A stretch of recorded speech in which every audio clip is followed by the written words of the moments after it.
Advocate ನಿಮಗೆ ನಮಸ್ಕಾರ. ನಮಸ್ಕಾರ.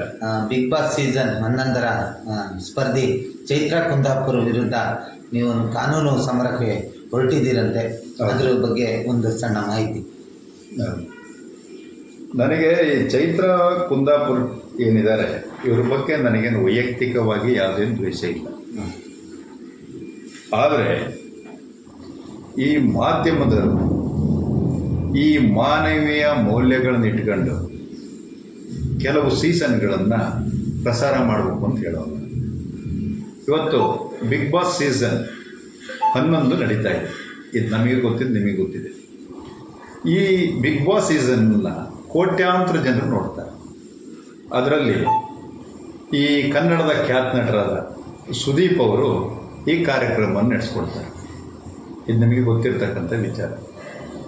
ಇದರಲ್ಲಿ ಈ ಕಲರ್ಸ್ ಕನ್ನಡದವರು ಈ TRPಗಾಗಿ ನಿಮಗೆ ಗೊತ್ತು, ಈ ಚೈತ್ರಾ ಕುಂದಾಪುರ ಅನ್ನೋರು ಮೇಲೆ ಸುಮಾರು 11 ಕೇಸ್ಗಳು, ಅದರಲ್ಲಿ ಗಲಾಟೆಗೆ ಸಂಬಂಧಪಟ್ಟವು, ದೊಂಬಿಗೆ ಸಂಬಂಧಪಟ್ಟವು ಮತ್ತು ಚೀಟಿಂಗಿಗೆ ಸಂಬಂಧಪಟ್ಟಿರ್ತಕ್ಕಂಥ ಕೇಸ್ಗಳಿದ್ದವು. ಹಿಂದೆ ಈ ಇತ್ತೀಚಿನ ಒಂದು ವರ್ಷದ ಈಚೆಗೆ ಈ ಕುಂದಾಪುರ ಅವರು, ಕುಂದಾಪುರ ಮೀನ್ ಚೈತ್ರಾ ಕುಂದಾಪುರ ಇವರು ಭಾಳ ಸುದ್ದಿಯಾಗಿದ್ದು. ಟಿ ವಿಯಲ್ಲಿ ಯಾವ ಮಾಧ್ಯಮದಲ್ಲಿ ನೋಡಿದ್ರು ಅವರ ಹೆಸರು ಬರ್ತಾಯಿತ್ತು.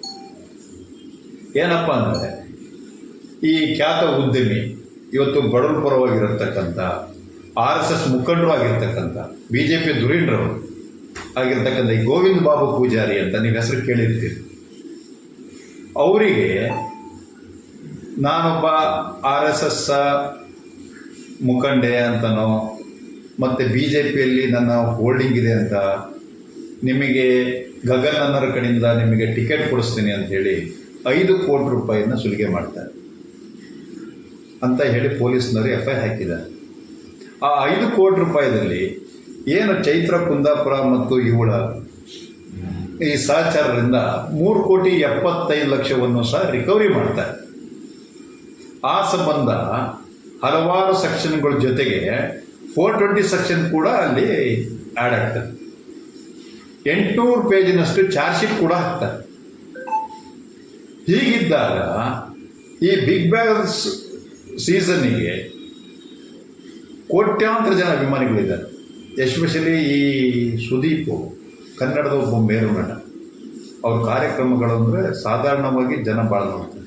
ಇದರಲ್ಲಿ ನಮ್ಮ ಮನೆಯವರು ನೋಡ್ತಾರೆ, ನಮ್ಮ ಹೆಣ್ಮಕ್ಳು ನೋಡ್ತಾರೆ, ಅಕ್ಕಪಕ್ಕದ ಅತ್ತೆಂದಿರು ನೋಡ್ತಾರೆ, ತಾಯಿಯಂದಿರು ನೋಡ್ತಾರೆ. ಇವರಿಗೆಲ್ಲ ಈ ಚೈತ್ರಾ ಕುಂದಾಪುರ ಅಂತವ್ರನ್ನೆಲ್ಲ TRP ಬಳಸ್ಕೊಂಡ್ರೆ ಏನು ಸಂದೇಶ ಹೋಗ್ಬೋದು? ಮತ್ತು ಆ ಸುದೀಪ್ ಅವರು ಇವಳನ್ನ 3ನೇ ಪ್ರತಿಸ್ಪರ್ಧಿಯಾಗಿ ಇವಳನ್ನ ಆ ಬಿಗ್ ಬಾಸ್ ಮನೆಯೊಳಗೆ ಕರ್ಕೋಬೇಕಾದ್ರೆ ಕರ್ಕೊಂಡಾದಾಗ ಇವಳನ್ನ ಫೈರ್ ಬ್ರ್ಯಾಂಡ್ ಅಂತ ಹೇಳಿ ಹೊಗಳ್ತಾರೆ. ಫೈರ್ ಬ್ರ್ಯಾಂಡ್ ಅಂತ ಹೇಳಿದಾಗ ಮತ್ತು ಅವಳು ಹೇಳ್ತಾಳೆ, ನಾನು ಹಿಂದಿನ ಸೀಸನನ್ನು ಜೈಲಲ್ಲಿ ನೋಡಿದ್ದೀನಿ ಅಂತ. ಇದು ಯಾವ ರೀತಿ ಸಂದೇಶ ಸಾರ್ವಜನಿಕರಿಗೆ ಬರ್ಬೋದು? TRPಗಾಗಿ ಮಾಧ್ಯಮದವರು ಇಂಥವ್ರನ್ನ ಉಪಯೋಗಿಸಿಬೇಕಾ? ಕಲರ್ ಕನ್ನಡ ಇವತ್ತು ಫೇಮಸ್ ಚಾನಲ್. ಹಾಗಾಗಿ ಅವರಿಗೆ ಈ ನೋಟಿಸ್ ಮೂಲಕ ನಾನು ತಿಳಿ ಹೇಳ್ತಾ ಇದ್ದೀನಿ. ಏನಪ್ಪ ಅಂತಂದರೆ, ನಿಮಗೆ ಒಳ್ಳೊಳ್ಳೆ ಅಭ್ಯರ್ಥಿಗಳು, ಪ್ರತಿಸ್ಪರ್ಧಿಗಳು ಬೇಕು ಅಂದರೆ ಕೋಟ್ಯಾಂತರ ಜನರ ಇಂಡಿಯಾದಲ್ಲಿ ಸಂಸ್ಕೃತಿ ಇರ್ತಕ್ಕಂಥವ್ರು, ಸಂಸ್ಕಾರ ಇರ್ತಕ್ಕಂಥವ್ರು, ಸಾಕಷ್ಟು ತಿಳುವಳಿಕೆ ಅಂತ ಇರೋರು ಭಾಳ ಜನ ಸಿಗ್ತಾರೆ. ಅಂಥದ್ರಲ್ಲಿ ಈ ಸಮಾಜದಲ್ಲಿ ದುಷ್ಪರಿಣಾಮವನ್ನು ಬೀರ್ತಕ್ಕಂಥವ್ರು, ಕುಂದಾಪುರ ಅವ್ರ ಬಗ್ಗೆ ಇನ್ನೊಂದು ಸಣ್ಣ ವಿಚಾರ ಹೇಳಬೇಕು ಅಂದರೆ, ಕುಂದಾಪುರದ ಜನತೆ ಈ ಚೈತ್ರಾ ಕುಂದಾಪುರ ಅಂತ ತಮ್ಮ ಹೆಸರನ್ನ ಇಟ್ಕೊಂಡಿದ್ದಕ್ಕಾಗಿ, ಇವಳು ಈ ಇನ್ಸಿಡೆಂಟಿಗೆ ಒಳಗಾಗಿದ್ದಕ್ಕಾಗಿ ಆ ಹೆಸರನ್ನ ತೆಗೆದುಹಾಕಬೇಕು, ಅವಳೆಲ್ಲೂ ಕೂಡ ಆ ಹೆಸರನ್ನ ಬಳಸಲೇಬಾರ್ದು ಅಂತೇಳಿ ಅವರು ಸ್ಟ್ರೈಕ್ ಕೂಡ ಮಾಡಿದ್ರು.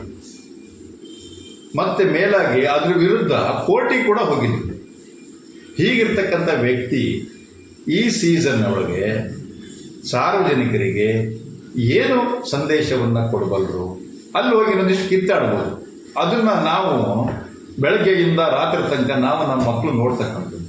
ಹಾಗಾಗಿ ನಾನು ತೀವ್ರವಾಗಿ ಇದನ್ನು ಪ್ರತಿಭಟಿಸ್ತೇನೆ. ನಾನೊಬ್ಬ ವಕೀಲನಾಗಿ, ಕರ್ನಾಟಕ ರಾಜ್ಯ ಜನಪರ ಹೋರಾಟ ವೇದಿಕೆ ಅಧ್ಯಕ್ಷನಾಗಿ ಈ ಕೂಡಲೇ ಈಗ ನೋಟಿಸ್ ಕೊಟ್ಟಿದ್ದೀನಿ. ನಾನು ಅವ್ರ ಸಂಪಾದಕರಿಗೆ, ಪ್ರೊಡ್ಯೂಸರಿಗೆ ಇಬ್ಬರಿಗೂ ನೋಟಿಸ್ ಕೊಟ್ಟಿದ್ದೀನಿ. ಹಾಗೂ ಇದನ್ನು ನನ್ನ ಮುಖ್ಯಮಂತ್ರಿಗಳ ಗಮನಕ್ಕೂ ಹಾಗೂ ಗೃಹ ಮಂತ್ರಿಗಳ ಗಮನಕ್ಕೂ ಹಾಗೂ ಪೊಲೀಸ್ ಮಹಾನಿರ್ದೇಶಕರಿಗೂ ಕೂಡ ಇಮೇಲ್ ಮೂಲಕ ಕಳಿಸಿದ್ದೀನಿ. ಈ ಕೂಡಲೇ ಅವಳನ್ನು ತೆಗೆದುಹಾಕಲಿಲ್ಲ ಅಂತಂದರೆ ನಾನು ಸೂಕ್ತ ಕಂಡ ನ್ಯಾಯಾಲಯಗಳಲ್ಲಿ ಹೈಕೋರ್ಟ್ ಆಗ್ಬೋದು ಹಾಗೂ ಎಲ್ಲೆಲ್ಲಿ ಪ್ರಸಾರ ಆಗ್ತದೆ ಎಲ್ಲ ನ್ಯಾಯಾಲಯಗಳಲ್ಲೂ ಕೂಡ ಅವಳ ಮೇಲೆ ದಾವೆ ಹೂಡಲಿಕ್ಕೆ ಕಾನೂನಲ್ಲಿ ಅವಕಾಶ ಇದೆ.